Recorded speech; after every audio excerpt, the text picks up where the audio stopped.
બહુ બધા વર્ષો પહેલા જલંધર કરીને એક બહુ મોટો રાક્ષસ હતો. એની પાસે અપાર શક્તિઓ હતી. કેમ? કારણ કે એની પત્ની જે હતી ને વૃંદા, એ વિષ્ણુ ભગવાનની બહુ મોટી ભક્ત હતી. એની ભક્તિને લીધે કોઈ જલંધરને હરાવી જ નતું શકતું. તો દેવો એનાથી કંટાળી ગયા. એને વિષ્ણુ ભગવાનને વિનંતી કરી કે તમે કંઈક કરો. વિષ્ણુ ભગવાને એક ફેક જલંધરનું સ્વરૂપ ધારણ કર્યું અને વૃંદાનું તપ તોડાવી કાઢ્યું. અને જેવું તપ તૂટ્યું એવી જલંધરની શક્તિઓ ઓછી થઈ ગઈ અને યુદ્ધમાં હારી ગયો અને મરી ગયો. જ્યારે મરી ગયો ત્યારે વૃંદાને ખબર પડી કે આ તો વિષ્ણુ ભગવાનની ચાલ હતી. તો એણે વિષ્ણુ ભગવાનને શ્રાપ આપ્યો કે તમે એક પથ્થરમાં કન્વર્ટ થઈ જશો. અરે પથ્થર? ભગવાન પથ્થર બની જશે? બધાએ બહુ વિનંતી કરી તો વૃંદાએ શ્રાપ પાછો લીધો.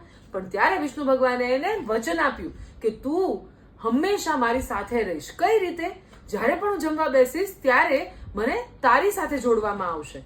આ વિષ્ણુ ભગવાનનું સ્વરૂપ એટલે શાલિગ્રામ પથ્થર અને આ વૃંદાનું સ્વરૂપ એટલે તુલસી. અને શાલિગ્રામ ને તુલસીના લગ્ન એટલે તુલસી વિવાહ.